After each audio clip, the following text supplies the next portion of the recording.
राधे राधे जी। आज हम आपके लिए लेके आए हैं भाई दूज की कहानी। तो आइए कहानी शुरू करते हैं। एक बुढ़िया थी, उसके 7 बेटे और एक बेटी थी। बेटी की शादी हो चुकी थी। जब भी उसके बेटे की शादी होती, फेरों के समय एक नाग आता और उसके बेटे को डस लेता था। बेटा वहीं खत्म हो जाता और बहू विधवा।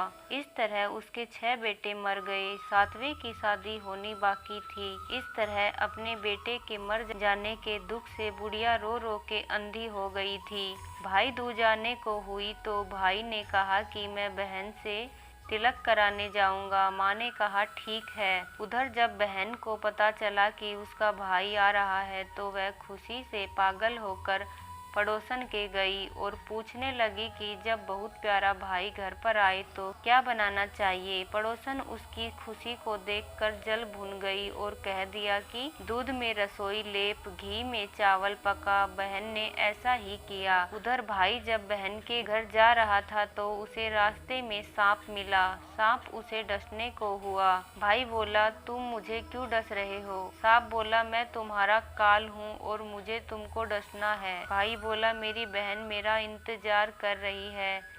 मैं जब तिलक करा के वापस लौटूंगा तब तुम मुझे डस लेना। सांप ने कहा, भला आज तक कोई अपनी मौत के लिए लौट के आया है जो तुम आओगे? भाई ने कहा, अगर तुझे यकीन नहीं है तो तू मेरे झोले में बैठ जा। जब मेरी बहन मुझे तिलक कर ले तो तब तू मुझे डस लेना। सांप ने ऐसा ही किया। भाई बहन के घर पहुंचा। दोनों बड़े खुश हुए। भाई बोला, बहन जल्दी से खाना दे, बड़ी भूख लगी है। बहन क्या करे, न तो दूध की रसोई सूखे और न ही घी में चावल पके। भाई ने पूछा, बहन इतनी देर क्यों लग रही है? तू क्या पका रही है? तब बहन ने बताया कि ऐसे ऐसे किया है। भाई बोला, पगली कहीं घी में भी चावल पके हैं या दूध से कोई रसोई लिपे है? गोबर से रसोई लीप दूध में चावल पका।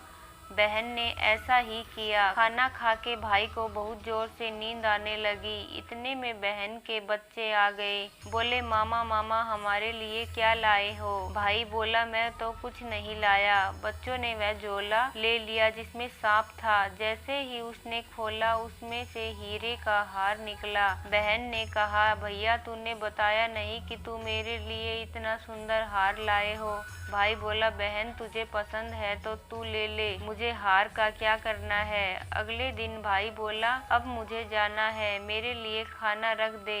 बहन ने उसके लिए लड्डू बना के एक डब्बे में रख दिए। भाई कुछ दूर जाकर थक कर एक पेड़ के नीचे सो गया। उधर बहन के जब बच्चों को जब भूख लगी तो माँ से कहा कि खाना दे दो। माँ ने कहा, खाना अभी नहीं, अभी बनने में देर है। तो बच्चे बोले कि मामा को जो रखा है वही दे दो। तो वह बोली कि लड्डू बनाने के लिए बाजरा पीसा था, वहीं बचा पड़ा है, चक्की में जाकर खा लो। बच्चे ने देखा कि चक्की में तो सांप पिसा हुआ है। यही बात माँ को आकर बताई तो वह बावली सी होकर भाई के पीछे भागी। रास्ते भर लोगों से पूछती कि किसी ने मेरा गैल बटोई देखा, किसी ने मेरा बावड़ा सा भाई देखा। तब एक ने बताया कि कोई लेटा तो है पेड़ के नीचे, देख ले वही तो नहीं। भागी भागी पेड़ के नीचे पहुंची, अपने भाई को नींद से उठाया। भैया भैया कहीं तूने मेरे लड्डू तो नहीं खाए? भाई बोला, ये ले तेरे लड्डू, नहीं खाए मैंने, ले देख के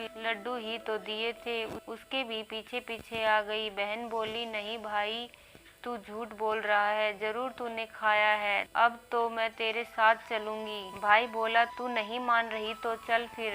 चलते चलते बहन को प्यास लगती है। वह भाई को कहती है कि मुझे पानी पीना है। भाई बोला, अब मैं यहाँ तेरे लिए पानी कहाँ से लाऊं? देख दूर कहीं चील उड़ रही है, चली जा वहाँ, शायद तुझे पानी मिल जाए। तब बहन वहाँ गई और पानी पीकर जब लौट रही थी तो रास्ते में देखती है कि एक जगह जमीन में 6 सिलाएं गड़ी हैं और एक बिना गड़े रखी हुई थी। उसने एक बुढ़िया से पूछा कि ये सिलाई कैसी है। उस बुढ़िया ने बताया कि एक बुढ़िया है, उसके 7 बेटे थे। 6 बेटे तो शादी के मंडप में ही मर चुके हैं, तो उनके नाम की ये शिलाएं जमीन में गड़ी हैं। अभी 7वें की शादी होनी बाकी है। जब उसकी शादी होगी तो वह भी मंडप में ही मर जाएगा, तब वह 7वीं शिला भी जमीन में गड़ जाएगी। यह सुनकर बहन समझ गई कि ये शिलाएं किसी और की नहीं बल्कि उसके भाइयों के नाम की है। उसने उस बुढ़िया से अपने 7वें भाई को बचाने का उपाय पूछा।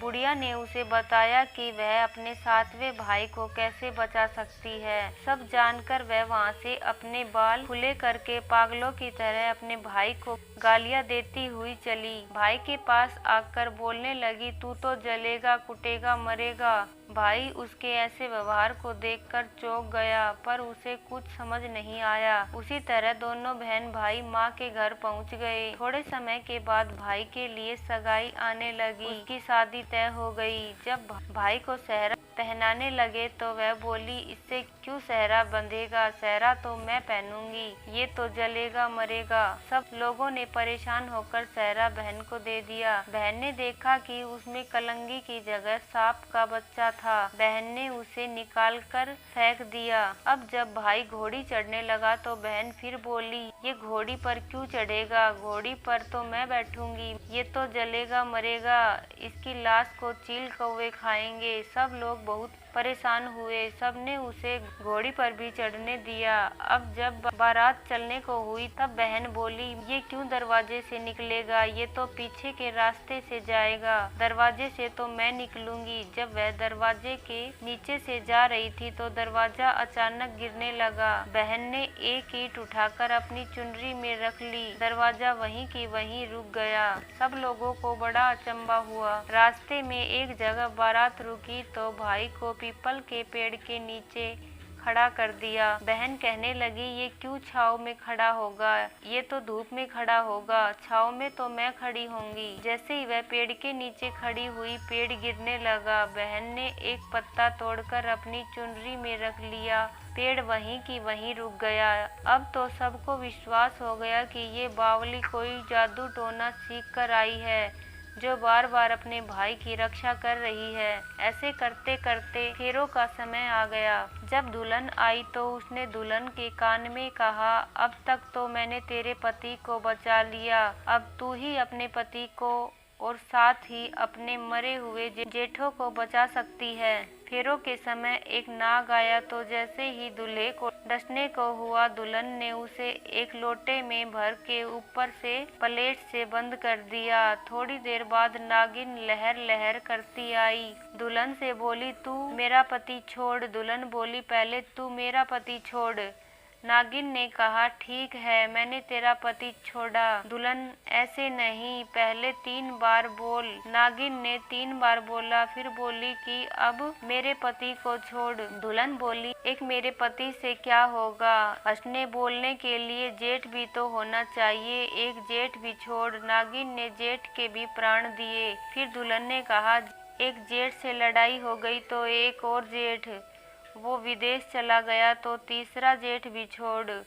इस तरह एक एक करके दुल्हन ने अपने 6 जेठ जीवित करा लिए। उधर रो रो के बुढ़िया का बुरा हाल था कि अब तो मेरा 7वां बेटा भी बाकी बेटों की तरह मर जाएगा। गांव वालों ने उसे बताया कि उसके 7 बेटे और बहुएं आ रही हैं। तो बुढ़िया बोली, अगर यह बात सच हो तो मेरी आंखों की रोशनी वापस आ जाए और मेरे सीने से दूध की धार बहने लगे। ऐसा ही हुआ। अपने सारे बहू बेटों को देखकर वह बहुत खुश हुई। बोली, यह सब तो मेरी बावली का किया है, कहाँ है मेरी बेटी। सब बहन को ढूंढने लगे। देखा तो वह भूसे की कोठड़ी में सो रही है। जब उसे पता चला कि उसका भाई सही सलामत है तो वह अपने घर को चली। उसके पीछे पीछे सारी लक्ष्मी भी जाने लगी। बुढ़िया ने कहा, बेटी पीछे मुड़ के देख, तू सारी लक्ष्मी ले जाएगी तो तेरे भाई भाभी क्या खाएंगे। तब बहन ने पीछे मुड़कर देखा और कहा, जो माँ ने अपने हाथों से दिया वह मेरे साथ चल, बाकी का भाई भाभी के पास रहे। इस तरह एक बहन ने अपने भाई की रक्षा की। तो ये थी भैया दूज की संपूर्ण कहानी। यदि आपको अच्छी लगी हो तो हमारे चैनल को सब्सक्राइब कर ले ताकि आपको आने वाली हर कहानी की नोटिफिकेशन मिल जाए। धन्यवाद दोस्तों कहानी सुनने के लिए।